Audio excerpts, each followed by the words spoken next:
Hi there. This video is going to be a little different than my other videos because I am angry. I'm not angry at anyone watching. I'm not angry at anyone who's looking for help. I'm not angry at anyone in particular. What I am angry about is the people that take advantage of the traumatized, the people that get you when you're vulnerable, when you're down, when you're hurt, when you're feeling broken, when you're at your wit's end, when you feel like there's nowhere to turn, whether that's a person, whether that's an organization, whether that's a system. And there are systems that enable this to happen. There's a world and a system that we live in. It works for some, it doesn't work for others. There's an injustice, there's a lack of fairness. One of the things that come up so much when people are talking to me is the unfairness. And whether that's the court system, whether that's within a larger system, whether it's the systems in place, the systems of racism, the systems of misogyny. Misogyny hurts men too. So this isn't just about men's hatred towards women. This is the idea of this underlying loathing for the feminine, for anything that is seen as weak, as vulnerable. That is the essence of misogyny. I'm angry. I'm angry at ignorance. I'm angry at delusion. I'm angry at avoidance. I'm angry at enabling.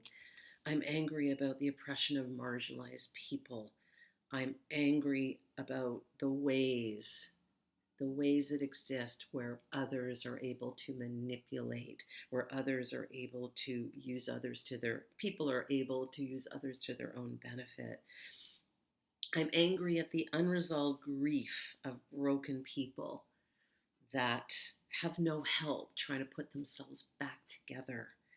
I'm angry at the victims that became abusers. I'm not even angry at the abusers. I'm angry at what created that.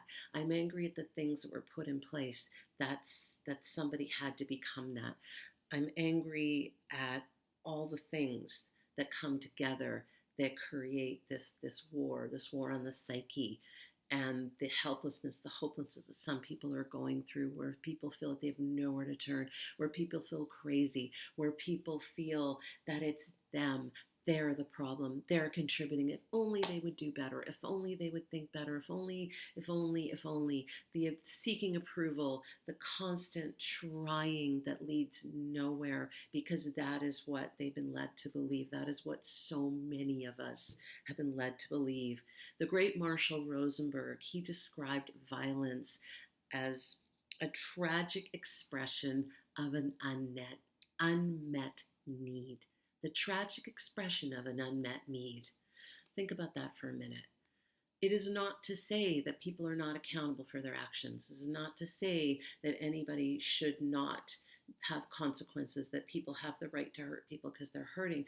It explains the why. It explains that hurt people hurt people. They can't get away with it. That's a whole other story.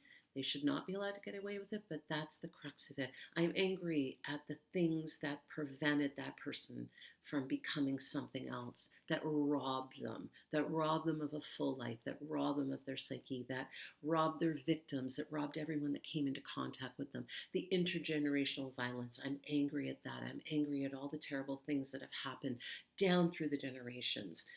The way that others have not been able to resolve, the way that others have not been able to grow, the violence perpetuated from generation to generation, from person to person, from organizations, from wars, from genocides, from torture, from extreme traumas, from extreme violence, and the smaller violence. The violence takes place in the little ways, the small T traumas, the way that we're not heard, we're not seen, we're passed over, people going through life feeling like they're nothing, they're absolute nothing, because no one's ever taken the time to tell them they matter.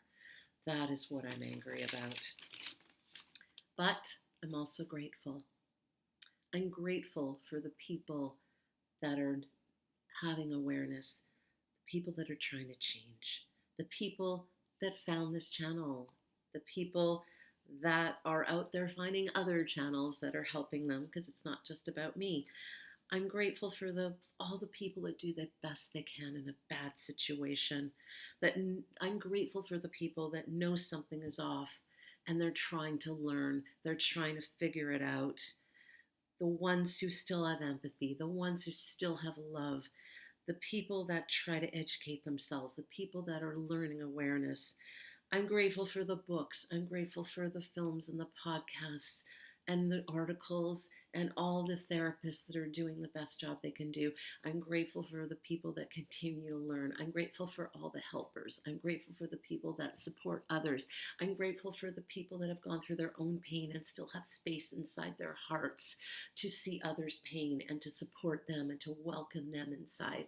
I'm grateful for the people that can see and hear and believe. I'm grateful for the people that hold space. I'm grateful for all the people that are able to look inside and know that they matter.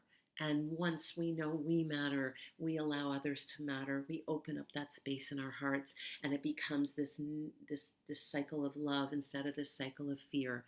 If we're not ruled by love, we're ruled by fear. Fear are all the things I'm angry about. Love are all the things I'm grateful for. And I just want you to know, I see you. I hear you. I know your story. I understand your story. Some of this could be my own story. I believe. I believe you. I believe in you. You are not alone. May you find your joy. May you find your light, your aliveness, finding what's alive in yourself, and then you can find what's alive in others. May you feel loved and supported. May you thrive, not just survive. That is what I want for all of us. Thank you so much for watching, and I'll see you in the next one.